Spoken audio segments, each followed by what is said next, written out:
Subscribe करें मेरे channel simply learn with राज को और प्रेस करें बेल आइकन सारे नोटिफिकेशन सबसे पहले पाने के लिए। हेलो दोस्तों, आप देख रहे हैं simply learn with Raj. My self Chandresh Kumar, और आज मैं आपको एडवांस ज्योमेट्री के बारे में बताने जा रहा हूँ। एडवांस ज्योमेट्री में हम लोग लाइंस एंड एंगल से शुरू करेंगे, तो चलिए शुरू करते हैं। पॉइंट पॉइंट होता है, पॉइंट एक कुछ नहीं है। पॉइंट का ना ही कोई डायरेक्शन होता है, ना ही कोई मैग्नीट्यूड होता है, ना लेंथ होता है, ना ब्रेड्थ होता है, ना थिकनेस होती है, बस पोजीशन होता है। पोजीशन मतलब हम कहीं भी पॉइंट बना सकते हैं। ये पॉइंट हुआ मतलब पोजीशन, कार्टेशियन प्लेन में पोजीशन होता है। एक्स फर्स्ट क्वाड्रेंट में पोजीशन हो सकता है पॉइंट का। ये अगर वाई एक्सिस है और ये एक्स एक्सिस है तो किसी फर्स्ट क्वाड्रेंट में हो सकता है या सेकेंड क्वाड्रेंट में हो सकता है, वगैरह वगैरह। लाइन सेगमेंट टू पॉइंट्स के बीच के डिस्टेंस को लाइन सेगमेंट कहते हैं। टू पॉइंट्स के बीच के डिस्टेंस को लाइन सेगमेंट कहते हैं। एक लाइन सेगमेंट को एक्सटेंड नहीं किया जा सकता फर्दर, वो एक डेफिनेट लेंथ होता है। रे रे जो होता है one unidirectional extended line होता है, यानी वन पॉइंट वन एरो से बनता है एक रे। रे को हमेशा एक डेफिनेट डायरेक्शन में ही इंक्रीज किया जा सकता है, इंक्रीज या डिक्रीज किया जा सकता है, उसे रे कहते हैं। इंटरसेक्टिंग लाइंस, दो लाइन सेगमेंट्स अगर इंटरसेक्ट करती हैं तो उस पॉइंट को इंटरसेक्टिंग पॉइंट, और दोनों लाइन को इंटरसेक्टिंग लाइंस कहते हैं। इंटरसेक्टिंग लाइंस कहते हैं। कॉन्करेंट लाइंस हो गया, जैसे अगर बहुत सारे लाइंस एक जगह पे मीट कर रहे हैं तो वो कॉन्करेंट लाइंस हो गए सारे लाइंस, और जो पॉइंट पे मीट करते हैं वो कॉन्करेंट पॉइंट होता है। एंगल तभी बनता है जब दो रे मिलते हैं, या तो हेड टू हेड मिले या tail two tail. Head means this is head, this is head and this is tail. An angle कभी भी हेड और टेल से नहीं बन सकता। जैसे अगर ये है तो इस चीज़ को हम इसका एंगल नहीं कह सकते, ये गलत होगा। इसे हमें ऐसा बनाना होगा, इस रे को आगे शिफ्ट करना होगा यहाँ पे, और ये वाला एंगल जो होगा ये एंगल सही होगा। और ये एंगल मानते नहीं हैं, ये 180 माइनस करके मानेंगे, एक्सटीरियर एंगल्स में आ जाता है। तो अगर हमको ऐसा दिया हुआ है दो टेल्स या फिर दो हेड्स, तभी ये एंगल रियल होता है। ठीक है, तो आगे चलते हैं।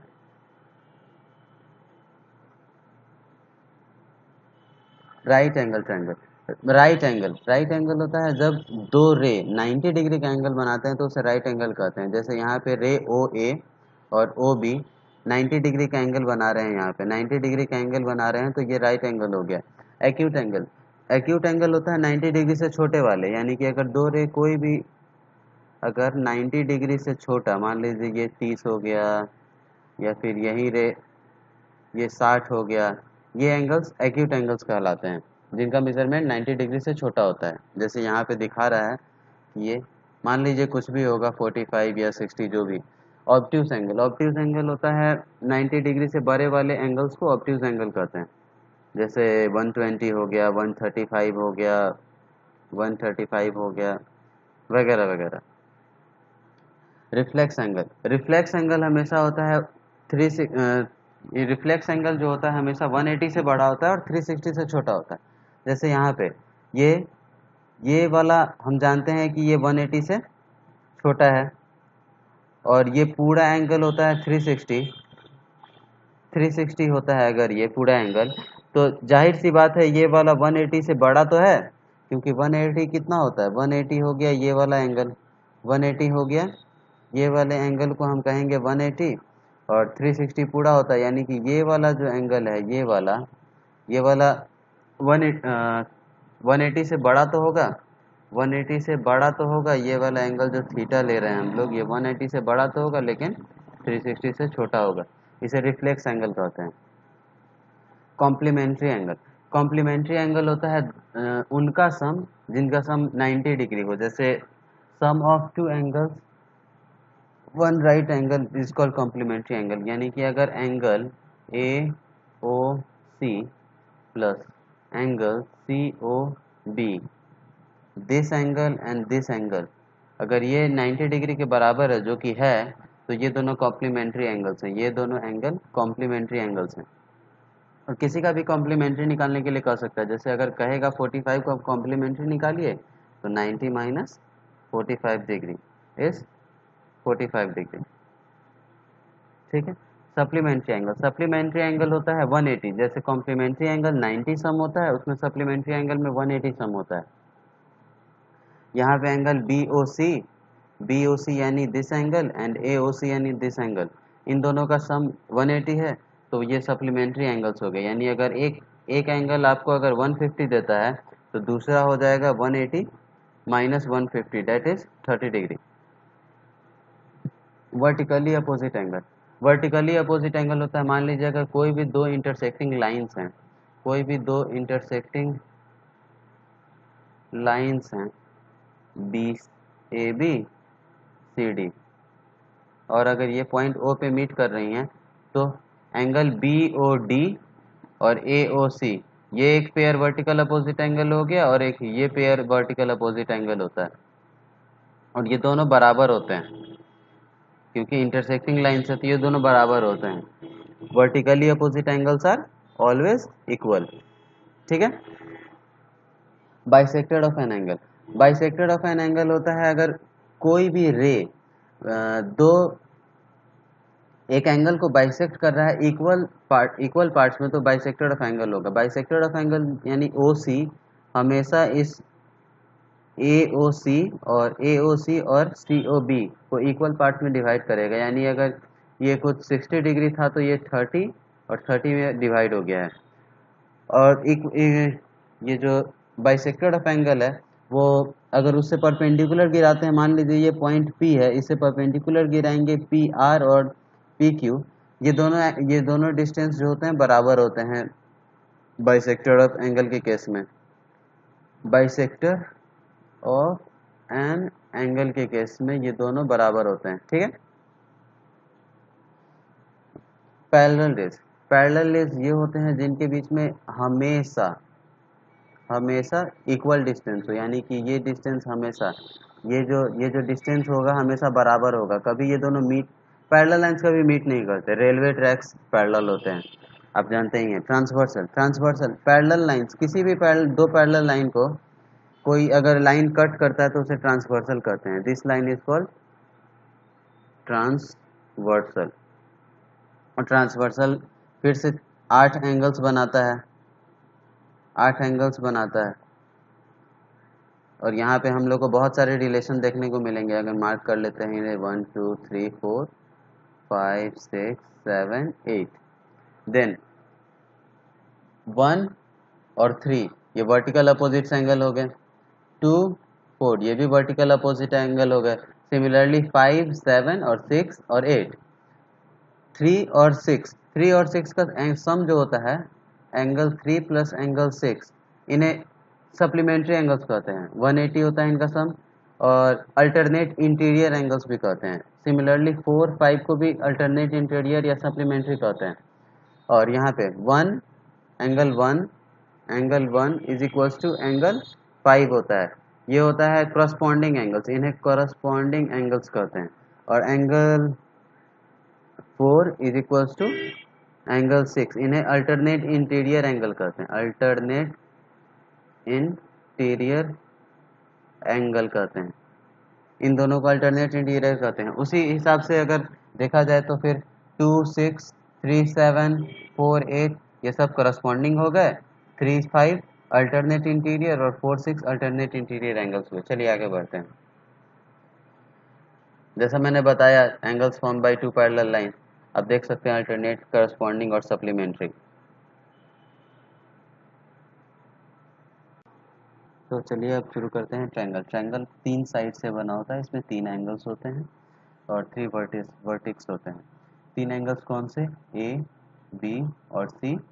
3 वर्टेक्स हो गया ए बी और सी, ये वाले वर्टेक्स हो गए, और साइड्स हो गए ए बी सी, ठीक है। कभी भी ट्रायंगल में दो साइड का सम तीसरे से बड़ा होता है, यानी A plus B is greater than C, A plus C is greater than B, and B plus C is greater than A. एक और मतलब प्रॉपर्टी होता है इसमें, दो साइड्स का डिफरेंस तीसरे से बड़ा होता है, तीसरे से छोटा होता है। यानी a माइनस बी से छोटा होगा, b माइनस सी ए से छोटा होगा, और a माइनस सी बी से छोटा होगा। ये अपोजिट भी हो सकता है, यानी b माइनस ए हो सकता है, c माइनस बी हो सकता है, c माइनस ए हो सकता है, ये हो सकता है, ऐसा डिफरेंस होता है। और चलिए अगला क्वेश्चन करते हैं इस टाइप के प्रॉपर्टी पे। अगर दो चीज़ का सम दिया हुआ है 12 और 7, दो साइड दिया हुआ है किसी ट्रायंगल का, तो तीसरा निकालना था हम लोग का, जो कि एक इंटीजर हो, तो सारे पॉसिबल इंटीजर्स का सम निकालना है। तो क्या पॉसिबिलिटी हो सकता है, एक x प्लस 12, ये तो हमेशा बड़ा होगा, कोई मतलब ही नहीं है। x1 ले लीजिए, 2 लीजिए, कोई फर्क नहीं पड़ता। x plus 7 is greater then 12 होना चाहिए। कब होगा, जब x 6 हो या उससे बड़ा हो। एक केस है 12 प्लस 7 से x छोटा होना चाहिए। 12 प्लस 7 इज 19, यानी x जो हो 18 तक जा सकता है, यानी 6 to 18 हम लोग ले सकते हैं, और 6 to 18 का सम आता है 156। ये आंसर हो जाएगा अपना। और अगला प्रॉपर्टी देखिए, कभी भी तीन एंगल्स का सम किसी भी ट्रायंगल में, angle A plus angle B plus angle C is always 180 degree. और एक्सटीरियर एंगल ये जो अल्फा दिया हुआ है, ये अल्फा हमेशा two interior opposite interior angles के सम के बराबर होते हैं, यानी एंगल ए और एंगल बी, यानी angle A plus angle B के बराबर होगा। इस बेसिस पे भी एक क्वेश्चन देख लीजिए, यहाँ पे हम लोग को वैल्यू निकालना है ए और बी का। इस फिगर में हम लोग को ए और बी, ए प्लस बी का वैल्यू निकालना है। तो ये एक स्ट्रेट लाइन है, ये वाली एफ ई डी एक स्ट्रेट लाइन है, और angle F E C plus angle C E D is equal to 180 degree होगा। सप्लीमेंट्री एंगल्स वो होती हैं जिनका सम 180 डिग्री के बराबर होता है, और ये हमें पता है ये कितनी है, 125 डिग्री। तो ये कितनी आ जाएगी, ये आ जाएगी 55 डिग्री। ठीक है, तो एक चीज़ हमें निकल गया। अब आप पूछेंगे ये क्यों निकाल रहा हूँ, मुझे ए प्लस बी का सम चाहिए, देखते जाइए आप। 55 डिग्री हो गया, ठीक। अब ए सी डी निकाल लीजिए, ए सी डी यानी ये वाला एंगल, ये वाला एंगल जो है इन ए बी सी का एक्सटीरियर है, तो एक्सटीरियर एंगल्स का सम दो अपोजिट इंटीरियर के बराबर होता है। तो एंगल ई सी डी क्या हो जाएगा, ए प्लस 45 डिग्री। ठीक है, ए प्लस 45 डिग्री आ गया। अब तीन एंगल्स का सम किसी भी ट्रायंगल में कितना होता है, 180 डिग्री, यानी A plus 45 plus 55 degree plus B is equal to 180 degree. इस ट्रायंगल की बात कर रहा हूँ मैं। तो ए प्लस बी कितना आ जाएगा, 80 डिग्री आंसर। ठीक है, चलिए आगे बढ़ते हैं। अब ट्रायंगल्स के कुछ बेसिक फॉर्मूले, एरिया निकालने का। अगर अल्टीट्यूड गिराते हैं किसी भी ट्रायंगल में, ये 90 डिग्री होता है, इसको हाइट कहते हैं ट्रायंगल का। और ट्रायंगल का एरिया होता है हाफ इंटू परपेंडिकुलर और height into base length. Base length here is a, BC का लेंथ को बेस लेंथ कहेंगे, जिसपे हाइट परपेंडिकुलरली ड्रॉप्ड होता है। एरिया ऑफ ट्रायंगल एक और तरीके से निकाला जा सकता है, वो एंगल्स से होता है। जैसे यहाँ पे है, एंगल ए के मुताबिक निकालेंगे तो बीसी लेंगे, जैसे हाफ बीसी साइन ऑफ ए, ये ट्रायंगल का एरिया हो गया, ट्रायंगल का एरिया हो गया।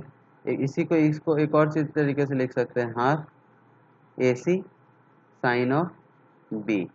एक और फॉर्मूला हो सकता है, हाफ बी सी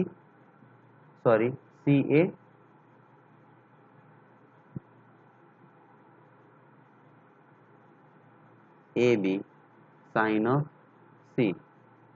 ये तीन तरीके से निकल सकता है, यानी अगर दो साइड ले रहे हैं तो तीसरा का एंगल लेंगे, और वो भी साइन में।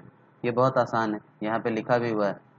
ठीक, एक और तरीका होता है, ये हीरोज फार्मूला कहलाता है, आपने 9th में जरूर पढ़ा होगा हीरोज फार्मूला यहाँ पे स्मॉल एस जो है, ये ए प्लस बी प्लस सी के यानी पेरीमीटर सम के हाफ होता है, इसको कहते हैं एस। ये एस हो गया, और एरिया निकालने के लिए ये फार्मूला इस्तेमाल करते हैं, root under S into S minus A, S minus B and S minus C. ये रूट अंडर में चला जाएगा, ये हीरोज फार्मूला से निकालने का तरीका हो जाता है। यहाँ पे स्मॉल एस जो होता है पेरीमीटर के सम के आधा होता है। एरिया ऑफ ट्रायंगल निकालने का एक और तरीका है सर्कम रेडियस।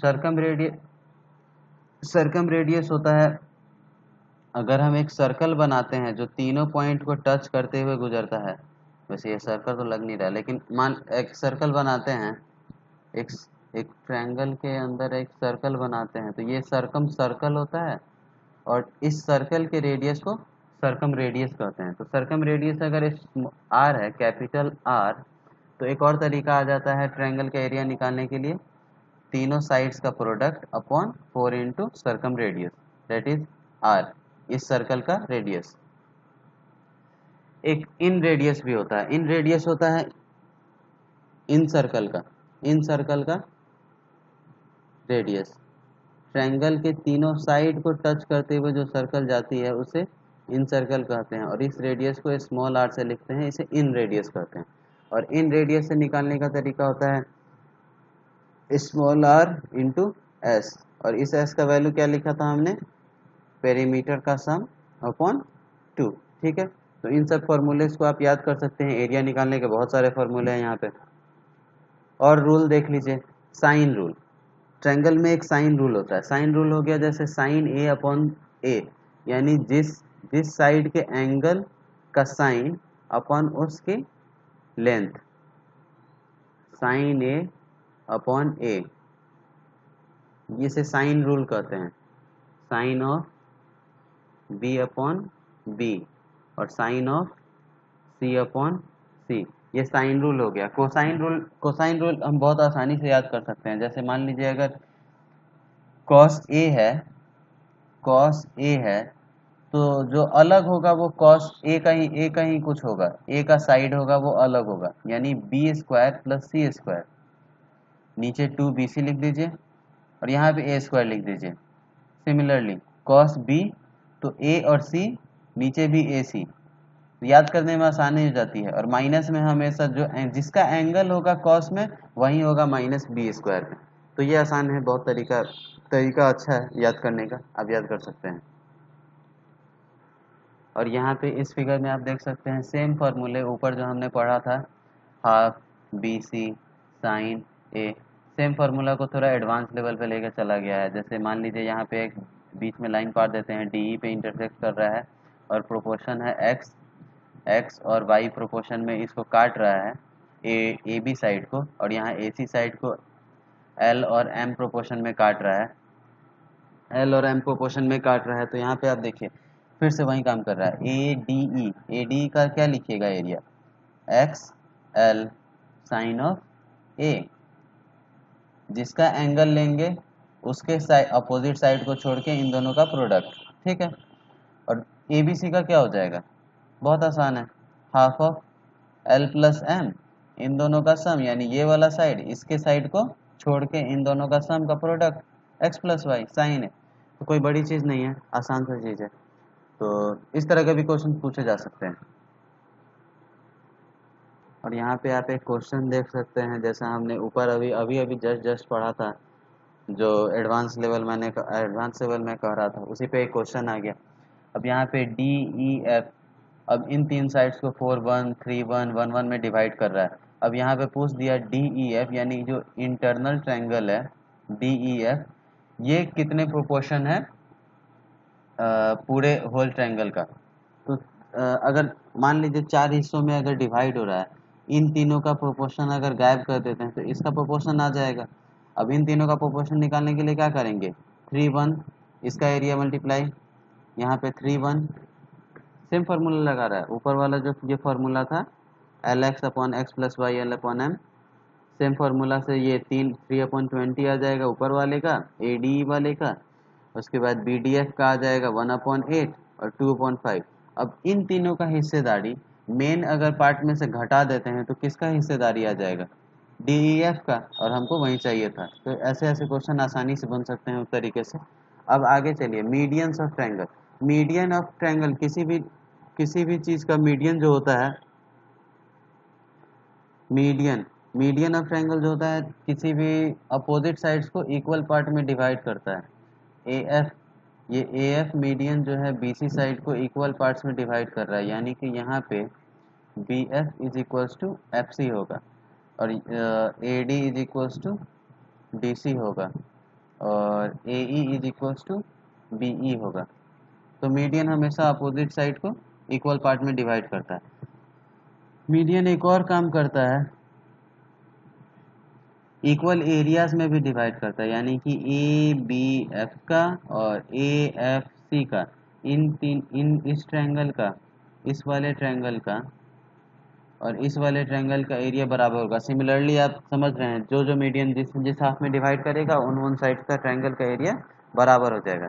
और सेंट्रॉइड जो होता है, सेंट्रॉइड होता है तीन मीडियन के इंटरसेक्शन को सेंट्रॉइड करते हैं। यहाँ पे जो पॉइंट ओ है इसे हम सेंट्रॉइड कहेंगे और सेंट्रॉइड कभी भी मीडियन को 2:1 रेशियो में डिवाइड करता है। अपर पॉइंट से 2, ये वाला हिस्सा होता है 2 और बेस से ये वाला हिस्सा होता है 1। कभी भी अगर कोई ट्रायंगल है और ये अगर मीडियन मान लीजिए और यहाँ सेंट्रॉइड है, तो ये हिस्सा 2 होता है और नीचे वाला हिस्सा 1 होता है। बेस साइड से 1, पॉइंट साइड से 2, तो 2:1 में डिवाइड करता है सेंट्रॉइड। एक अपोलोनियस थ्योरम है। अपोलोनियस थ्योरम क्या कहता है यहाँ पे, A B square plus A C square is equal to 2 of A F square plus B F square, A F square plus B F square, A F B F square. तो हम लोग Apollonius theorem पढ़ रहे थे। Apollonius theorem पे proof पे मैं नहीं जाऊंगा, आप इसे डायरेक्ट रिमेंबर कर सकते हैं। जैसा यहाँ लिखा है, remember A B square plus A C square, यानी this side square plus this side square is B F square plus A F square, two times A F square plus B F square. उसी basis पे यहाँ एक question दिया है, A B C D is a parallelogram, A B is 21, this side is 21, AC is 13, AC 13 दिया हुआ है, AC 13 दिया हुआ है, BD 14 दिया हुआ है, BD 14 दिया हुआ है और लेंथ ऑफ AC हमको निकालना है। लेंथ ऑफ AC निकालना है तो हम जैसा जानते हैं AC और BD इंटरसेक्ट करता है, AC और BD इंटरसेक्ट करता है किसी भी पैरेललोग्राम में, यानी कि ये दोनों बराबर होते हैं, ये सब बराबर होते हैं, ये दोनों बराबर हो जाएंगे और ये दोनों बराबर हो जाएंगे। इंटरसेक्ट करता है तो दोनों बराबर हो गए। अब OD अगर मीडियन है तो सेम फार्मूला लगा दीजिए, AD square plus CD square is equal to T 2 times AO square plus DO square. तो AO 16 आ जाएगा, AO 16 है, देयरफॉर AC 32 सेंटीमीटर आ जाएगा। मतलब AO अगर 16 है तो यही तो बराबर होता है, उसीलिए AC 32 सेंटीमीटर आ जाएगा। चलिए आगे बढ़ते हैं। एल्टीट्यूड्स ऑफ ट्रायंगल के एल्टीट्यूड क्या होता है, अगर कोई भी लाइन हम परपेंडिकुलरली गिराते हैं उसके अपोजिट साइड पे तो वो उसका एल्टीट्यूड कहलाता है। इक्विलैटरल ट्रायंगल में उसका मीडियन ही उसका एल्टीट्यूड हो जाता है, क्योंकि हर एक एंगल बराबर होते हैं, वो इंटीरियर एंगल बाइसेक्टर भी हो जाता है, एल्टीट्यूड भी हो जाता है, मीडियन भी हो जाता है। तो लेकिन बाकी ट्रायंगल्स में ऐसा नहीं होता। जैसे यहाँ पे एक नॉर्मल ट्रायंगल है तो यहाँ पे एल्टीट्यूड आपको अलग अलग लेंथ्स के मिलेंगे। एल्टीट्यूड्स हमेशा अपोजिट साइड पे 90 डिग्री पे गिरता है, ये एंगल 90 डिग्री होता है, ये तीनों एंगल्स 90 डिग्री होते हैं। और एल्टीट्यूड्स के इंटरसेक्शन को हम ऑर्थो सेंटर कहते हैं, ऑर्थो सेंटर कहते हैं इसे, एल्टीट्यूड्स के इंटरसेक्शन पॉइंट को। यहाँ पे H से डिनोट किया है इसे। और यहाँ पे अगर हमको निकालना होता है, अगर यहाँ पे अगर हमको ऑर्थो सेंटर निकालना होता है तो वो तरीका होता है कि आप दो परपेंडिकुलर का जो प्रोडक्ट होता है वो -1 होता है। किसी भी दो परपेंडिकुलर का प्रोडक्ट होता है वो -1 होता है। तो वो आगे पढ़ना है। और यहाँ पे एक चीज़ दिया हुआ है कि एंगल AHC और B सप्लीमेंट्री एंगल्स है, यानी कि ये वाला एंगल और B सप्लीमेंट्री एंगल्स है। चलिए आगे बढ़ते हैं इंटरनल एंगल बाइसेक्टर की तरफ। इंटरनल एंगल बाइसेक्टर कभी भी इंटरनल एंगल को दो इक्वल पार्ट्स में डिवाइड करता है, यानी कि अगर ये ट्रायंगल ए बी सी है, ये ट्रायंगल ए बी सी है, तो ये एंगल, ये अगर इंटरनल एंगल बाइसेक्टर, ये अगर इंटरनल एंगल बाइसेक्टर है, तो ये इसको 2 इक्वल हाफ्स में डिवाइड करेगा, यानी कि ये दो 30 में डिवाइड हो जाएगा अगर इक्विलेटरल ट्रायंगल है, और बाकी चीज़। तो इंटरनल एंगल बाइसेक्टर में एक और ख़ास प्रॉपर्टी होती है कि A B upon A C, A B upon A C ये होता है B D upon C D के बराबर, यानी कि this side upon this side is equals to B D upon C D. ठीक है, ये एक थ्योरम है, इसे याद रखिए। और perpendicular side bisector of triangle, perpendicular side bisector क्या होता है? अब जैसे अगर कोई भी इंटरनल पॉइंट ले लिए, वहाँ से अगर 3 परपेंडिकुलर गिरा रहे हैं तीनों साइड पे, वो परपेंडिकुलर साइड बाइसेक्टर हो गया। और परपेंडिकुलर साइड बाइसेक्टर जिस साइड पे गिरता है वो इक्वल हाफ्स में डिवाइड कर देता है उसे, मतलब सारे इक्वल नहीं होते। ए सी है तो A O is equals to O C, B P is equals to B C, B P is equals to P C, और यहाँ पे अगर R मान लीजिए इसे, या इसे Q मान लीजिए, तो ए क्यू अपॉन क्यू पी। ठीक है, और और यहाँ पे आप देख सकते हैं एक सर्कल के प्रॉपर्टी के बारे में बता रहा है, सर्कल के प्रॉपर्टी के बारे में बता रहा है। जैसे ये अगर सर्कल है और इसके एंगल हम कोई ट्रायंगल बनाते हैं, जैसा ये है ए बी सी, ये वाली जो एंगल होती है हमेशा इसके डबल होती है, यानी बी ओ सी ये 2 टाइम्स होगी बी ओ सी जो है ये 2 टाइम्स होगी बी ए सी के। ठीक है, ये एक प्रॉपर्टी है सर्कल की प्रॉपर्टी है। अब line joining mid points, line joining mid point of triangle. ठीक, तो ये अगर मिड पॉइंट मान लेते हैं, डी ए मिड पॉइंट है बी सी का, ई मिड पॉइंट है ए सी का, और ए बी का मिड पॉइंट है एफ, तो तीनों को इक्वल हाफ में डिवाइड करेगा। F is equal to B C by two, D is equal to A B by to, F D is equal to A C by two. और तीनों ये सारे अगर ऐसा कुछ होता है तो area D E F, area D E F, area A F E, A F E, B D F, B D F, D E C, ये सब 4 इक्वल्स में डिवाइड हो जाते हैं, ए बी सी के फोर्थ पार्ट हो जाएंगे। अब आगे चलिए एक क्वेश्चन देखा जाए। यहाँ पे दिया हुआ है क्वेश्चन, हम क्वेश्चन देख रहे थे कि यहाँ पे क्वेश्चन देखिए, यहाँ दिया हुआ है ए बी सी ट्रायंगल दिया हुआ है, जहाँ पे जी एफ, जी जो है मिड पॉइंट है ए ई का, ये मिड पॉइंट अगर दिया हुआ है अगर तो, और जी एफ पैरेलल है ई डी के, जी एफ पैरेलल है ई डी के, और जी मिड पॉइंट दिया हुआ है, तो जाहिर सी बात है एफ भी इसका मिड पॉइंट होगा। उस हिसाब से अगर ये दोनों पैरेलल है तो फिर ए बी और ए सी के मिड पॉइंट ई डी हो जाएंगे, यानी जी एफ ई डी सब मिड पॉइंट है।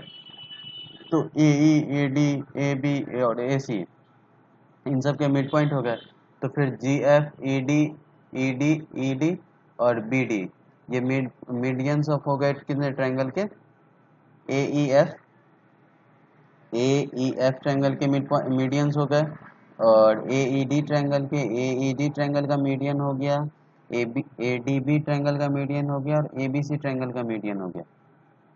उस हिसाब से ये एरिया अगर G F A E F triangle का मीडियन है तो ये एरिया इसके बराबर होगा।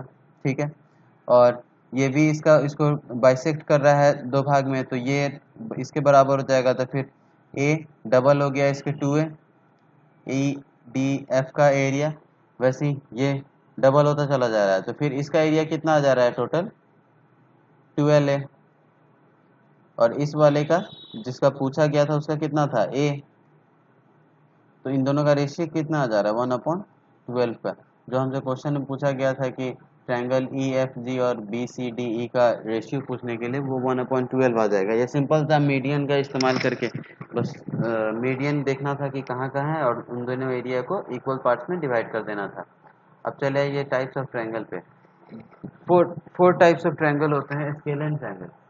स्केलिन ट्रायंगल में कोई भी साइड बराबर नहीं होता है, no sides are equal, all general property of triangle apply होता है, सारा जनरल प्रॉपर्टी अप्लाई होता है यहाँ पे, कोई साइड बराबर नहीं होता है इसमें। और अब यहाँ इक्विलेटरल ट्रायंगल में चले आइए। इक्विलेटरल ट्रायंगल में सारे साइड्स बराबर होते हैं, सारे एंगल्स भी बराबर होते हैं, ये 60 होता है, ये 60 होता है और ये भी 60 होता है। Each sides are equal, each angle 60 degree.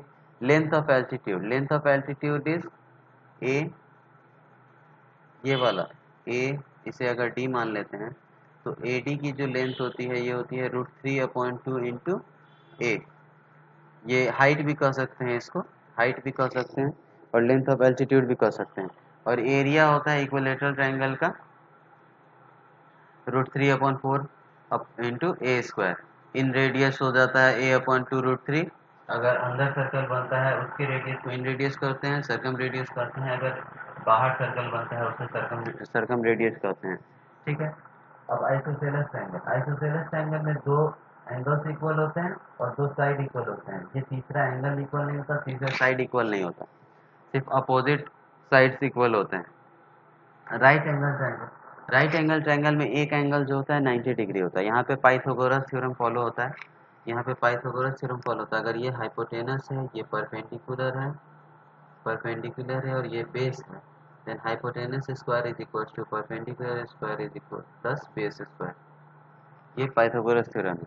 और यहाँ पे एरिया ऑफ ट्रायंगल क्या हो जाएगा, half into perpendicular into base, that is A B into B C. और ये रहा पाइथागोरस थ्योरम। और एल्टीट्यूड निकालने का तरीका है A B into B C upon A C, A B into B C upon A C. ठीक है। तो mid point of hypotenuse is equal distance from all 3 point vertices. Hypotenuse का mid point जो होता है ये जो ई एफ दिया हुआ है, ये तीनों वर्टिसेस से इक्वल डिस्टेंस होते हैं, यानी बी से इक्वल, सी से इक्वल और ए से इक्वल पे होता है राइट एंगल ट्रायंगल का। ठीक है। अब आगे बढ़िए। यहाँ एक क्वेश्चन दिया हुआ है, तो यहाँ इस क्वेश्चन में जैसा कि आप देख सकते हैं यहाँ पे ए बी सी 3 पॉइंट लिया गया है, डी ई एफ और डी एफ पे। ठीक। और यहाँ पे A C is equal to E C बताया गया है और B C is equal to C F बताया गया है। तो ये वाला एंगल और ये वाला एंगल बराबर होगा, इन दोनों एंगल को अल्फा मान लेते हैं। ये वाला एंगल और ये वाला एंगल बराबर होगा, इनको बीटा, इसको बीटा मान लेते हैं। ठीक है। इस हिसाब से ई एफ और डी तीनों का सम कितना होगा, angle E plus angle F plus angle D, ये 180 डिग्री के बराबर होंगे। और अभी हमने माना है इसे एफ, इसे अल्फा और इसे बीटा, यानी एंगल अल्फा प्लस बीटा ये कितना आ रहा है 180 degree minus 40 degree. As given है हम लोग को डी 40 डिग्री, तो ये 140 डिग्री आ गया दोनों का सम। ठीक है। अब हमको चाहिए ये वाला एंगल हमें पता करना है। ये वाला एंगल, ये अगर स्ट्रेट लाइन ले लेते हैं तो angle E C A plus E C A plus B C F और बी सी एफ, यानी ये वाला एंगल, और जो हमें निकालना है तीनों का सब 180 डिग्री होगा। तो 180 में से अगर हम इन दोनों को माइनस कर देते हैं, ये वाला एंगल और ये वाला एंगल, तो हमें हम लोग का रिक्वायर्ड एंगल मिल जाएगा। अब इनका वैल्यू पुट कर दीजिए, 180 माइनस 2 अल्फा ये दोनों बराबर थे और 180 माइनस 2 बीटा ये दोनों बराबर थे, और वैल्यूज पुट करने पे 100 डिग्री आ जाएगा आंसर। अब अगला क्वेश्चन देखिए, यहाँ पे दिया हुआ है कि A D is equal to C D is equal to B C है। A D is equal to C D is equal to B C, A D C D और बी सी, हाँ ए डी सी डी और B C बराबर है। B सी ई दिया हुआ है, B सी ई 96 degree दिया हुआ है, तो how much is angle D B C, and this angle हम लोग को फाइंड करना है, डी बी सी एंगल हम लोग को फाइंड करना है। तो ये सिंपल सा है, ये एक्सटीरियर एंगल इसे मान लेते हैं, तो ये किसके बराबर होगा, जो हम लोग का रिक्वायर्ड एंगल जो फाइंड करना है plus angle C A D, यानी angle C A D plus angle C B D is equals to 96 degree, इन दोनों के सम के बराबर होगा। और एक और चीज़, अगर ये दोनों साइड बराबर है तो angle C D B plus C angle C B D is equals to alpha मान लीजिए कुछ, ये सारे बराबर हैं क्योंकि आइसोसेलेस ट्रायंगल वाला फॉर्मूला, ये दोनों बराबर हो गए। और अगर ये दोनों बराबर है तो इन दोनों एंगल्स को हम लोग अल्फा मान लेते हैं, ठीक। तो ये अल्फा प्लस बीटा हो गया, यानी कि हमें alpha plus beta is equals to 96 degree आ गया। लेकिन हमें क्या चाहिए, सिर्फ बीटा चाहिए, सिर्फ बीटा चाहिए। और ये एंगल हमें पता है, ये एंगल कितना है 84 degree, sorry 180 minus 96 it is 4। यहाँ पे हम लोग एक इक्वेशन लिख सकते हैं, मैंने जो स्ट्रेट लाइन वाली इक्वेशन लिखी, alpha plus beta is equal to 96 आ गया, ठीक। अब बीटा की वैल्यू यहाँ डाल दीजिए, बीटा अगर ये है तो ये एक्सटीरियर एंगल है ए डी और सी का, ठीक है। और ये एंगल्स का सम निकालेंगे, यानी बीटा इज इक्वल टू क्या हो जाएगा 2 टाइम्स अल्फा, पुट कीजिए 3 alpha is equal to 96, then alpha is equal to 32 degree और अल्फा की वैल्यू पुट कीजिए तो beta is equal to 64 degree आ जाएगा आपको, ठीक है। चलिए फिर आगे बढ़ते हैं सिमिलरिटीज ऑफ ट्रायंगल पे। Similarities of triangle, similarity in triangles के अनुसार अगर टू ट्रायंगल सिमिलर हैं तो उनके एंगल्स इक्वल होते हैं, करस्पॉन्डिंग साइड प्रोपोर्शन में होते हैं। और फिगर में देखें तो सिमिलर, दो ट्रायंगल को सिमिलर कहेंगे अगर एंगल पी ए पी के बराबर होगा, ये एंगल इसके बराबर, बी क्यू के, सी आर के, और सारे साइड्स जो हैं प्रोपोर्शन में होंगे, मीडियन से लेके एल्टीट्यूड तक सारे प्रोपोर्शन में होंगे। अगर इसलिए आपको अगर दो ट्रायंगल को सिमिलर प्रूफ करना है तो उनके एंगल्स को इक्वल प्रूफ कर दीजिए और साइड को प्रोपोर्शन में प्रूफ कर दीजिए, दोनों साइड सिमिलर प्रूफ हो जाएंगे। अब रेशियो ऑफ एरियाज, अगर two triangles are similar their ratio of a square length should be corresponding side, therefore area of triangle ABC और एरिया ऑफ ट्रायंगल PQR, यानी ये दिस ट्रायंगल का area और इस ट्रायंगल का area AB square upon PQ square is equal to BC square upon QR square is equal to CA square upon RP square, side के square की proportion में उसका एरिया चला आता है सिमिलरिटी ऑफ ट्रायंगल में। तो ट्रायंगल्स में हम लोग को बस इतना ही पढ़ना था। अब चलिए पॉलीगन शुरू करते। पॉलीगन क्या है, कोई भी अगर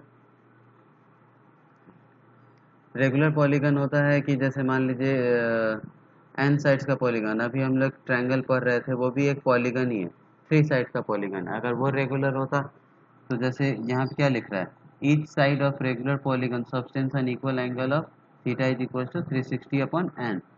तो एक रेगुलर पॉलीगन, सबसे रेगुलर ट्रायंगल कौन सा है, इक्विलेटरल ट्रायंगल। इक्विलेटरल ट्रायंगल का हर एक एंगल कितना होता है 360 अपॉन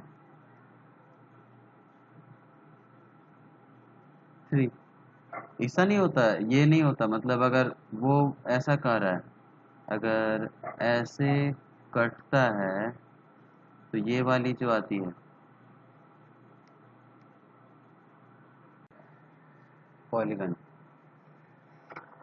पॉलीगन में बेसिकली होता है एक रेगुलर पॉलीगन। रेगुलर पॉलीगन से यहाँ शुरुआत किया है। रेगुलर पॉलीगन वो होता है जिसके सारे साइड्स बराबर होते हैं, सारे इंटीरियर एंगल्स बराबर होते हैं। इंटीरियर एंगल कभी भी किसी पॉलीगन का होता है theta is equal to 360 upon N. X और वाई, अगर सेंटर से, और कभी भी पॉलीगन एक सर्कल पे लाई करता है, यानी इसके सारे वर्टेक्स जो होते हैं एक सर्कल पे लाई करते हैं, उसका भी सेंटर पॉलीगन के सेंटर पे ही होता है। एक्स और वाई ये दोनों एंगल जो हैं बराबर होंगे, वो होंगे 180 माइनस 360 अपॉन एन अपॉन 2। ये interior angle of regular polygon है और X plus Y is equal to हो जाता है 180, ये वाला formula 180 into N minus 2 upon N.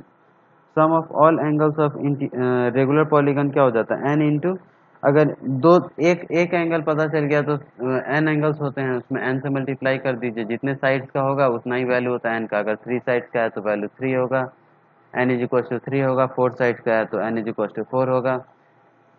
और पॉलीगन हमेशा 3 साइड से ही शुरू होता है, क्योंकि 2 साइड से हमें क्लोज फिगर नहीं बना सकते। क्लोज फिगर बनाने के लिए मिनिमम 3 साइड चाहिए, और सबसे पहला पॉलीगन है ट्रायंगल। और फॉर्मूला के हिसाब से यहाँ देखिए, the formula of sum of all angles of regular triangle is 180 n minus 2 is true for all n sided convex simple polygon. लेकिन अगर कॉम्प्लेक्स पॉलीगन होगा उसके लिए बुद्धि लगाना पड़ता है। Let's look at some polygon special quadrilateral. Quadrilateral क्या होता है? क्वाड्रिलेटरल 4 साइड्स के पॉलीगन को कहते हैं। सारे एंगल्स का सम होता है 360 डिग्री। अगर ए बी सी डी एक क्वाड्रिलेटरल है तो इन सारे एंगल्स का सम 360 डिग्री के बराबर होगा। और कभी भी सम ऑफ मेजरमेंट्स एंगल ऑफ किसी भी स्क्वायर हो, रेक्टेंगल हो, ट्रेपीजियम हो, पैरेललोग्राम हो, रोम्बस हो, सब के इंटीरियर एंगल्स का सम, अगर क्वाड्रिलेटरल है तो इंटीरियर एंगल्स के सम 360 के बराबर होगा ही होगा। स्क्वायर के केस में क्या होता है? बस कुछ नहीं होता, सारे साइड्स बराबर हो जाते हैं। सारे साइड्स बराबर हो जाते हैं। डायगोनल का लेंथ होता है √2a, एरिया होता है ए स्क्वायर, पेरीमीटर होता है 4a, सारे का सम a plus A plus A plus A 4a, और साइड होता है a। और डायगोनल्स जो होते हैं 90 डिग्री पे बाइसेक्ट करते हैं। ये जो एंगल होता है ये 90 डिग्री होता है। ठीक है, आगे बढ़ते हैं। रेक्टेंगल, रेक्टेंगल कुछ नहीं है। रेक्टेंगल सारे साइड्स जो होते हैं 90 डिग्री पे बाइसेक्ट करते हैं, अपोजिट साइड्स इक्वल होते हैं। ये ए बी बी। डायगोनल का लेंथ आप पाइथागोरस थ्योरम से निकाल सकते हैं। यहाँ पे आ जाएगा √a square plus B square. और प्रॉपर्टीज ऑफ रेक्टेंगल में देख सकते हैं आप, साइड ऑफ रेक्टेंगल होता है height simultaneously, diagonal of rectangle are equal, AC is equals to BD। और 90 डिग्री पे ये बाइसेक्ट नहीं करता, ये 90 डिग्री नहीं होता। और एरिया ऑफ रेक्टेंगल क्या हो जाता है? लेंथ इंटू ब्रेड्थ, यानी कि A into B. A into B हो जाएगा उसका एरिया। अब पैरेललोग्राम का केस ले लीजिए। पैरेललोग्राम एक क्वाड्रेंगल है, उस opposite sides are equal and parallel. ये बराबर तो होते ही हैं और पैरेलल भी होते हैं। रेक्टेंगल में बराबर होते थे, पैरेलल होते थे, और ये एंगल भी 90 होता था। लेकिन यहाँ पे ये एंगल 90 नहीं होता। और पैरेललोग्राम में बेस और हाइट दोनों होते हैं। बेस, ये हाइट हो जाएगा, और ये बेस हो गया, और ये हाइट पैरेललोग्राम के लिए। Properties of parallelogram, opposite sides of parallelogram बराबर होते हैं, अपोजिट एंगल इक्वल होते हैं, यानी angle A is equal to C, B is equal to D. Diagonal intersect करता है और डिवाइड करता है इक्वल पार्ट्स में, यानी ओ ए ये दोनों बराबर होंगे और ये दोनों बराबर होंगे।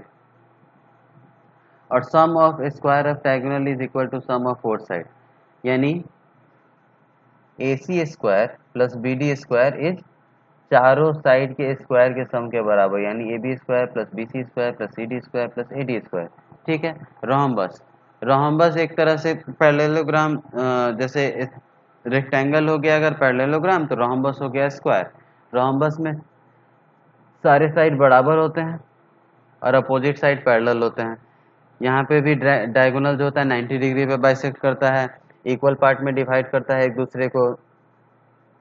और यहाँ पे जो डायगोनल एरिया का फॉर्मूला होता है half into product of diagonals हो सकता है, और या फिर बेस इंटू हाइट हो सकता है। बेस इंटू हाइट हो सकता है। रोम्बस क्या है? बेसिकली दो ट्रायंगल है, ये एक ट्रायंगल और ये एक ट्रायंगल। ट्रायंगल का एरिया हम लोग क्या लिखते हैं? Half into base into height. अगर दो ट्रायंगल से बना है तो इसको मल्टीप्लाई कर देंगे 2 से, तो रोम्बस का एरिया क्या हो जाएगा? Base into height. ठीक वैसे ही होता है पैरेललोग्राम का। चलिए अब आगे बढ़ते हैं। ट्रेपेजॉइड, ट्रेपेजॉइड को ट्रेपीजियम भी कह सकते हैं। ट्रेपीजियम होता है, इसमें 2 साइड पैरेलल होते हैं और 2 साइड एंटी पैरेलल होते हैं, यानी कि यहाँ पे 2 साइड एंटी पैरेलल होते हैं। इसका एरिया होता है, ये अगर हाइट हो गया, ये बेस और ये इसे भी पैरेलल साइड्स, तो एरिया होता है half into height into sum of parallel sides, यानी BC का लेंथ और AD का लेंथ, यहाँ A प्लस B, ये हो जाएगा ट्रेपेजॉइड का एरिया, ट्रेपेजॉइड के एरिया, जैसे यहाँ लिखा हुआ है sum of parallel sides upon 2 into height. In trapezium ABCD with bases AB and CD, the sum of a square of length of diagonal is equal to a square of length of non-parallel side twice। यानी यहाँ पे एक theorem निकल के सामने आता है AC square plus BD square, इस AC स्क्वायर BD स्क्वायर, इनके जो डायगोनल्स हैं ये AD square, AD BC parallel sides और दोनों के प्रोडक्ट 2 टाइम्स दोनों के अब नॉन पैरेलल साइड्स के प्रोडक्ट के बराबर होते हैं। जैसा ऊपर में होता था कि सारे साइड के स्क्वायर के बराबर होते थे, सारे साइड्स के स्क्वायर के बराबर होते थे पैरेललोग्राम में, यहाँ पे ये फार्मूला होता है ये वाला, तो याद करने पे है। और रेगुलर हेक्सागोन पे आ जाइए। रेगुलर हेक्सागोन 6 साइड से बना होता है, 6 साइड इक्वल होते हैं और क्लोज्ड फिगर होता है। रेगुलर हेक्सागोन का एरिया, यहाँ पे अगर इसे सेंटर मान लीजिए, रेगुलर हेक्सागोन में, रेगुलर हेक्सागोन को एक तरह से आप 1 2 3 4 5 6 इक्विलेटरल ट्रायंगल का मेल भी कर सकते हैं। तो इक्विलेटरल ट्रायंगल का एरिया क्या होता है, √3/4 इंटू A स्क्वायर। क्योंकि सारा साइड बराबर होता है, सब बराबर होते हैं, तो ये हो गया इंटू 6 टाइम्स, ये हो गया रेगुलर हेक्सागोन का एरिया।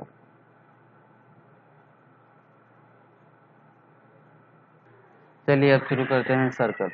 सर्कल क्या है, circle set of all points है जो एक प्लेन में लाई करता है एक सर्कल पे, और जिसका एक फिक्स्ड पॉइंट से डिस्टेंस इक्वल होता है, उसे सर्कल कहते हैं, और उस फिक्स्ड डिस्टेंस को रेडियस कहते हैं।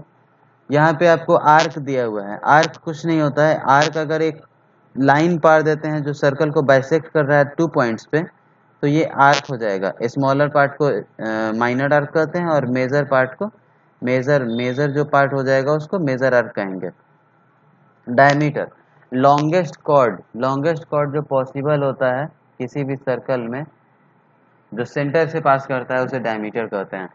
कॉर्ड, लाइन जो 2 पॉइंट पे टच करेगा, जैसा मैंने बता दिया अभी, लाइन 2 पॉइंट पे टच करता है। सेकेंड भी एक सर्कल को, कॉर्ड जो होता है एक लाइन सेगमेंट होता है, वो 2 पॉइंट पे टच करता है लेकिन सर्कल से बाहर नहीं जाता। लेकिन सेकेंड जो होता है वो क्रॉस करके पार निकल जाता है। टेंजेंट एक पॉइंट पे क्रॉस करता है। और सरकमफ्रेंस हो गया, सरकमफ्रेंस पेरीमीटर ऑफ सर्कल को सरकमफ्रेंस कहते हैं। एरिया ऑफ सर्कल होता है πr²। ये सब याद करने वाली चीजें हैं। एरिया ऑफ सर्कल πr² हो गया। Sector is like slice of pie, circular wedge. ये अगर आर्क ले लेते हैं और रेडियस और आर्क के बीच में जो एरिया कवर्ड होता है ये वाला, इसे सेक्टर कहते हैं। और इसमें भी होता है माइनर सेक्टर और मेजर सेक्टर। जो छोटा वाला होगा वो माइनर सेक्टर, जो बड़ा वाला होगा major sector. Area of sector निकालने का फॉर्मूला है θ/360 into pi into r²। Theta is वो सेक्टर का एरिया, सेक्टर का जो एंगल होगा, ये वाला एंगल थीटा जो होता है उसे थीटा कहते हैं। θ/360 π/r², हाफ r² थीटा। और ये जो होता है रेडियंस में होता है, बस और कुछ नहीं, रेडियंस में, ये रेडियंस में होगा। टेंजेंट ऑफ सर्कल, टेंजेंट एक पॉइंट पे टच करता है, मैंने बता दिया है। चलिए एक क्वेश्चन करते हैं। If 45 degree arc of circle has same length, if 45 degree arc of circle A has same length as 60 degree arc, find the ratio of areas of circle A and B। अब दोनों का area निकाल लीजिए। 45/360 जैसा formula पढ़ा था, into 2 pi into r1 is equal to 60/360 2 pi into r2। r1/r2 का value आ जाएगा 4/3 और रेशियो आ जाएगा पाई r1² r2² 16/9। यह आसान सा क्वेश्चन था। Rule 1, the perpendicular from center of circle to a chord bisects the chord and O is the center of circle, then OM perpendicular to AM is equals to MB। किसी भी circle में अगर ये chord है और centre से कभी भी परपेंडिकुलर बाइसेक्टर गिराते हैं तो ये दोनों बराबर होता है। ये दोनों अगर बराबर है तो ये दोनों एंगल भी बराबर होंगे। कभी भी साइड के अपोजिट वाला जो एंगल होता है, अगर दो साइड बराबर है तो उनके अपोजिट वाले एंगल्स भी बराबर होते हैं। इसे रूल की तरह मान सकते हैं आप। जैसा कि यहाँ इसने दिखा भी दिया, कॉर्ड को एक परपेंडिकुलर बाइसेक्टर डिवाइड कर रहा है तो ये दोनों साइड्स बराबर हो जाएंगे। अब आगे आइए। In a circle a chord of length 8 centimeter is twice as far from the center as chord of length 10 centimeter. Find the circumference of circle. ये डिस्टेंस, छोटा वाला जो कॉर्ड है वो सेंटर से 2x डिस्टेंस पे है और बड़ा वाला कॉर्ड जो है वो x डिस्टेंस पे है। तो x डिस्टेंस पे है, दोनों का तो रेडियस r ही होगा, ठीक है। दोनों का रेडियस r ही होगा और हम जानते हैं कि परपेंडिकुलर बाइसेक्टर जो होता है कॉर्ड को 2 इक्वल पार्ट्स में डिवाइड करता है। तो CD 8 सेंटीमीटर का था तो इसका आधा आधा हो जाएगा 4 सेंटीमीटर और AB का हाफ हाफ हो जाएगा। AB का जो हाफ होगा वो कितना हो जाएगा 5 सेंटीमीटर का। ये x है और ये r है। अब इक्वेशन लिख लीजिए पाइथागोरस थ्योरम के हिसाब से। r square is equals to 25 that is 5 square plus x square। ये इस वाले के लिए हो गया। अब similar r square is equals to 16 4 square plus 2x का होल स्क्वायर। अब यहाँ से हम r स्क्वायर दोनों में कॉमन है, ठीक है, तो दोनों को एक काम करते हैं कि डिवाइड कर देते हैं। तो ये हो जाएगा 125 plus x square upon 16 plus 4 of x square. Cross multiply कीजिए, 4x square minus x square is equals to 9, 3x square is equals to 9, x square is equals to 3 and x is equals to √3। तो यहाँ पे हम लोग को √3 आ गया x का value. x का वैल्यू अगर √3 आ गया तो यहाँ वैल्यू पुट कर दीजिए। x का वैल्यू √3 अगर पुट करते हैं तो 3 7। आर्क रेडियस कितना आ रहा है, रेडियस आ जाएगा 25 plus 3 that is 28 root under 28। Root under 28 होता है 2√7। ये हो गया रेडियस। तो एरिया कितना आ जाएगा पाई r square that is pi into 4 into 7 28 pi।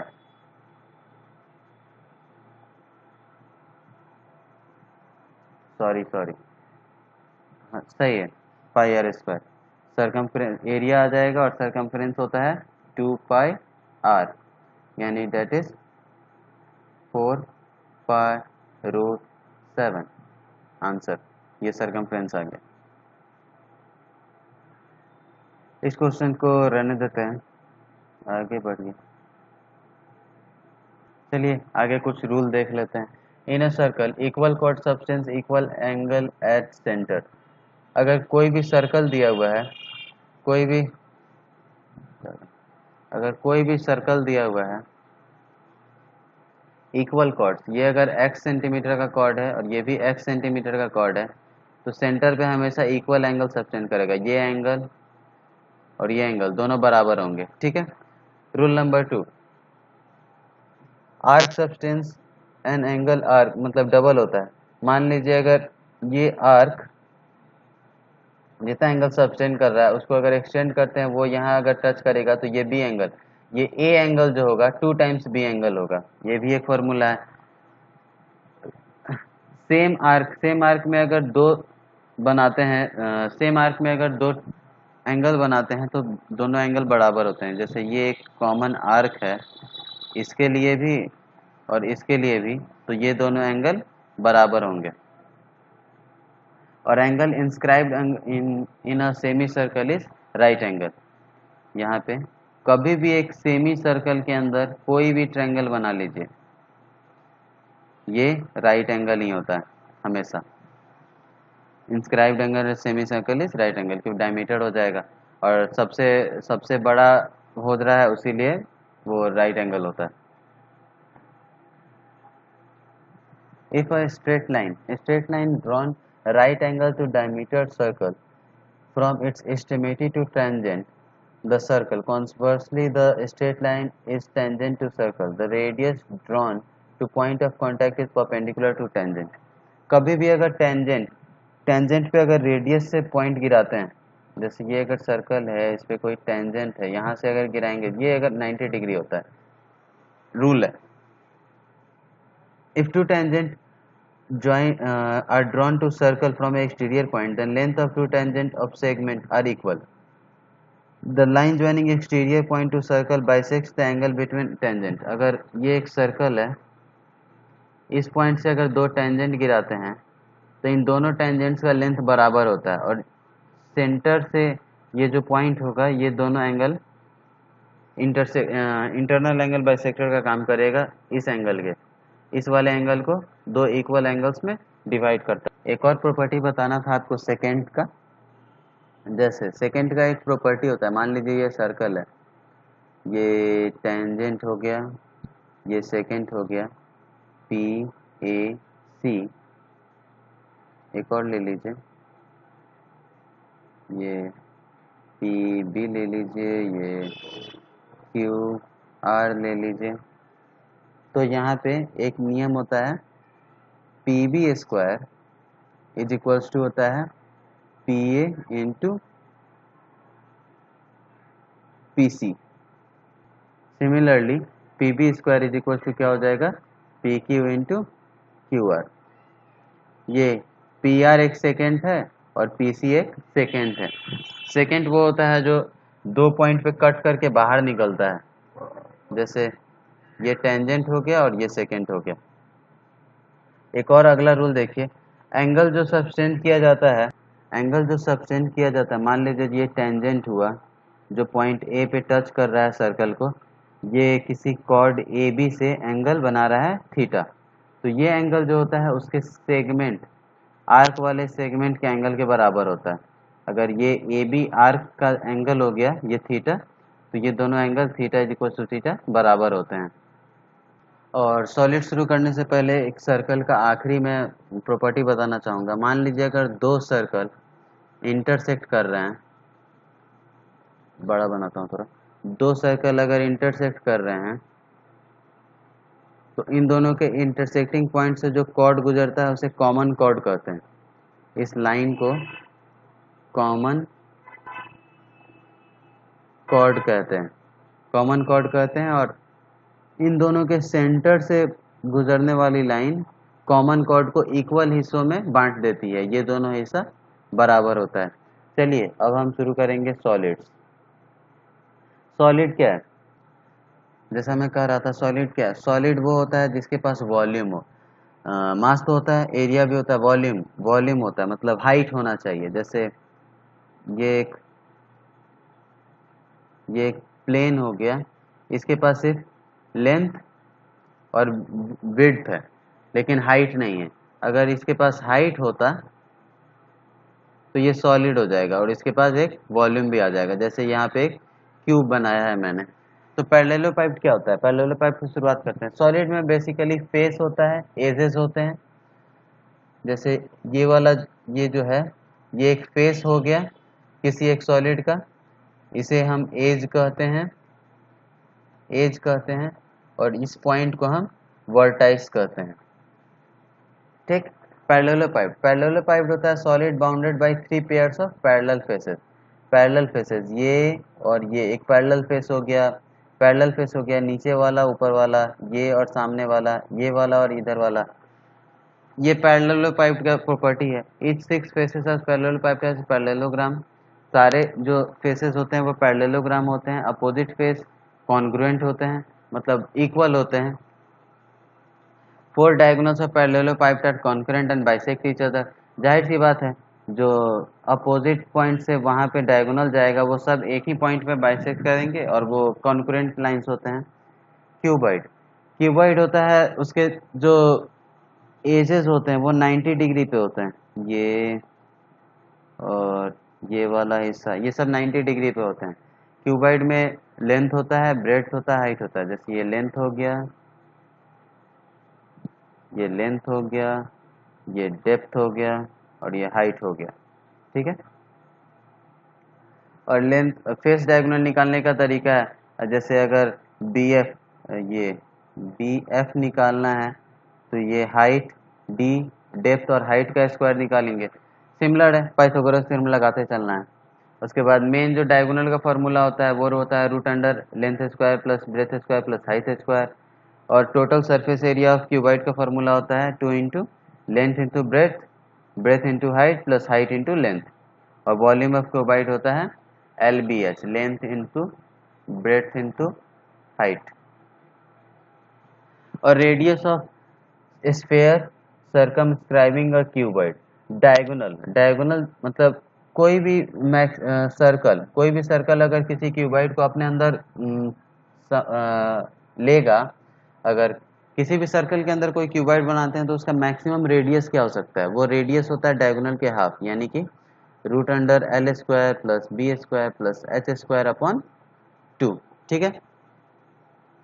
अब यूलर्स फार्मूला, यूलर ने ही हमें आयोटा दिया था, कॉम्प्लेक्स नंबर्स में जो आयोटा होता है, इमेजिनरी नंबर, यूलर ने दिया था। यूलर एक और फार्मूला दे रहा है, the number of faces, vertices, edges of solid bound by plane faces are related by formula face plus vertex is equals to edges plus 2। हम सब जानते हैं क्यूबाइड के पास 6 फेस होता है, 8 वर्टिसेस होते हैं और एजेस होते हैं 12 प्लस 2, यानी कि ये फार्मूला काम कर रहा है 14 इज इक्वल्स टू 14। धन्यवाद यूलर साहब। और चलिए अब क्यूब पे आते हैं। क्यूब कुछ नहीं है, क्यूब में सारे एजेस बराबर होते हैं, इसमें भी same number of edges, vertices और फेसेस होते हैं। एजेस का सारा साइड इक्वल होगा, यानी कि लेंथ हो, इसका वॉल्यूम हो जाएगा ए क्यूब, ए इंटू ए इंटू ए। इसका सरफेस एरिया हो जाएगा 6a स्क्वायर। सरफेस एरिया क्या होता है? उसके सरफेस का एरिया, हर एक सरफेस का एरिया क्या होगा? एक स्क्वायर का एरिया क्या होगा? a इंटू ए। ऐसे 6 फेसेस हैं तो 6 का क्या होगा? 6 इंटू ए स्क्वायर। टोटल सरफेस एरिया आ गया, वॉल्यूम निकल गया। उसके बाद length, length of particular diagonal, हम जानते हैं स्क्वायर के डायगोनल का लेंथ कितना होता है? रूट अंडर 2a, और रूट अंडर 3 हो जाएगा किसी क्यूब के डायगोनल का length. Radius of circumscribed sphere, अगर किसी स्फीयर के अंदर किसी क्यूब को रखते हैं तो उसका मैक्सिमम रेडियस इतना हो सकता है, रूट अंडर 3a/2।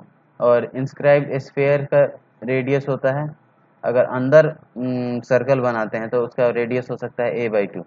और स्फीयर टेंजेंट के एज होता है a/√2। अब प्रिज्म, प्रिज्म जो है एक सॉलिड बाउंडेड होता है प्लेन फेसेस से, जिसका दो, which two are called ends, congruent figure होता है, पैरेलल फिगर, पैरेलल प्लेन होता है दो।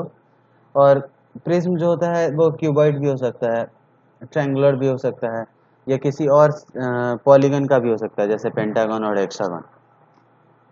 इंड्स ऑफ प्रिज्म जो होता है यानी फेसेस, फेसेस होता है जैसे ये वाला हिस्सा, ये पेंटागन हेक्सागन हो सकता है, जैसे यहाँ पे ट्रायंगुलर है, यहाँ पे रेक्टेंगुलर है, या फिर पैरेललोग्राम है, तो ऐसा हो सकता है। फिर volume, curve surface area of right prism क्या होता है? Perimeter, perimeter of base into height.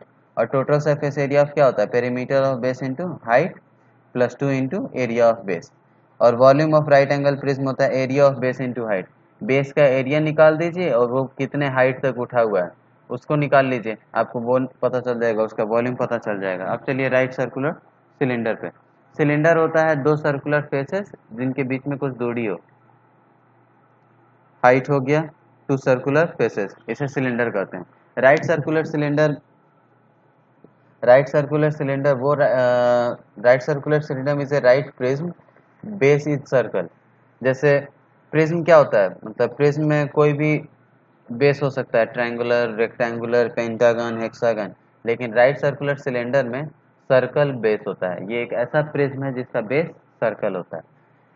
तो कर्व सरफेस एरिया यानी ये जो कर्व्ड वाला गोल वाला हिस्सा है, मतलब ये सर्कल नहीं, इस एरिया को छोड़ के ये जो दोनों एरिया को छोड़ के ये कर्व सरफेस एरिया का वैल्यू होता है 2 पाई आर एच।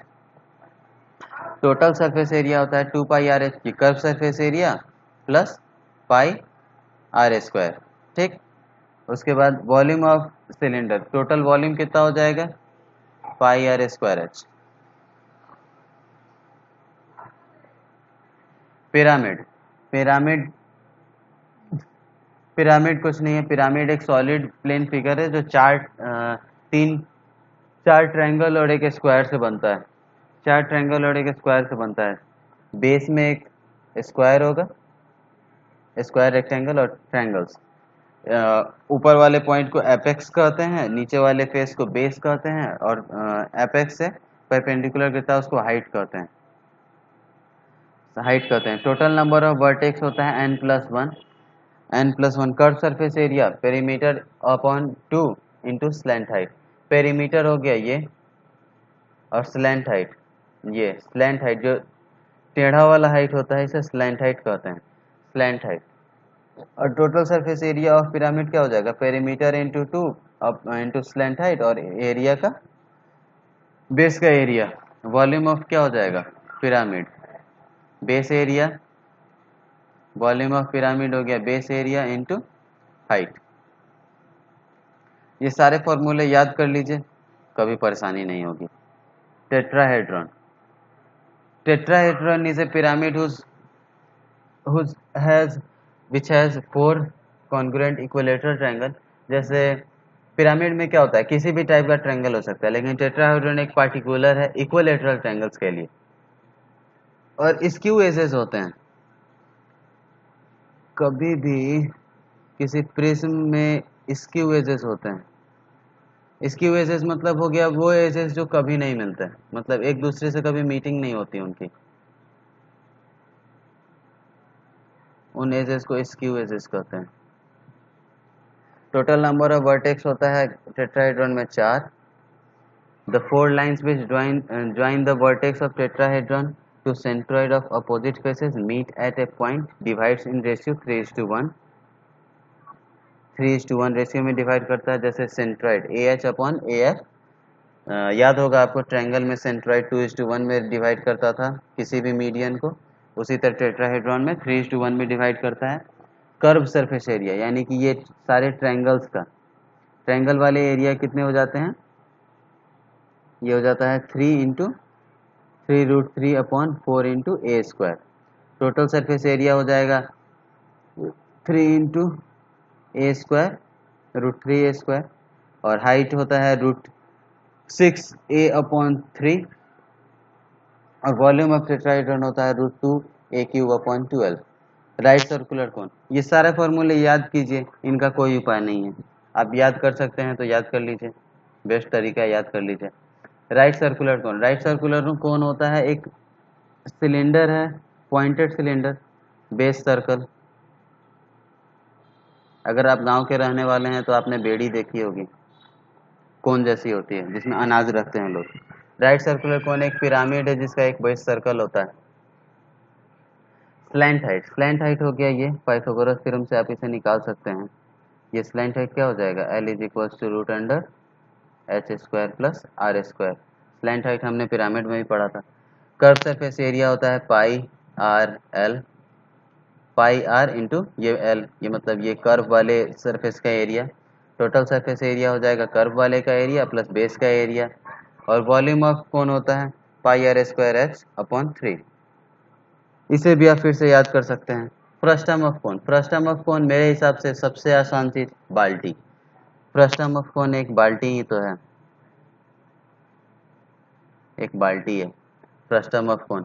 इसमें भी स्लैंट हाइट निकालना हो, स्लैंट हाइट इसमें क्या हो जाएगा, इसमें r- हो जाता है। जैसे अगर इसे और इंक्रीज करते तो ये कोन ही तो था, ये अगर पूरा हाइट होता अगर h, तो यहाँ पे स्लैंट हाइट L क्या हो जाता, h² प्लस r², कुछ r' का रूट अंडर।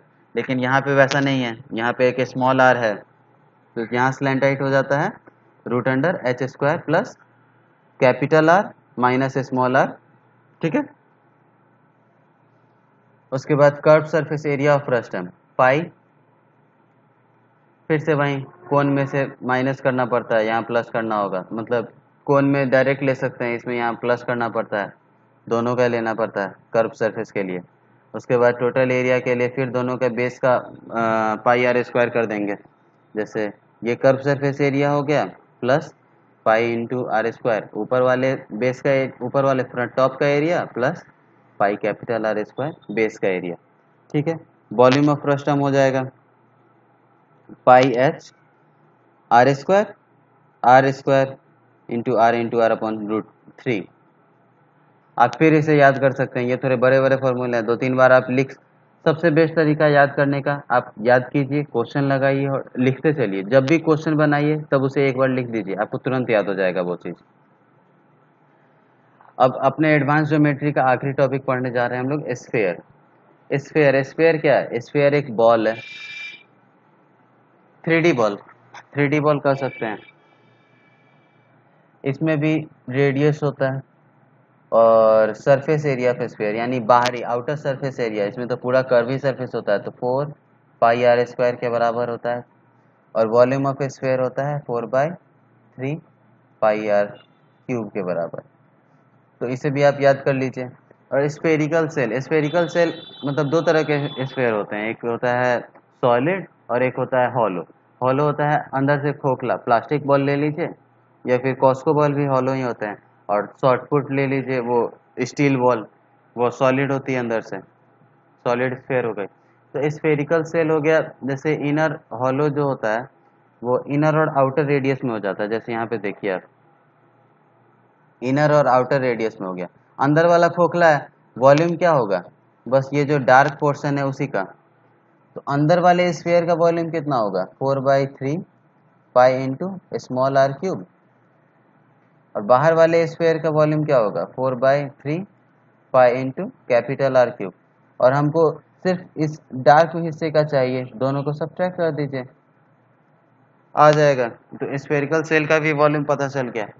अब मेरा यही कहना है कि आप सारे फार्मूलों को याद कीजिए, प्रैक्टिस कीजिए, और आप बहुत होप है आप बहुत अच्छा करेंगे एग्ज़ाम में।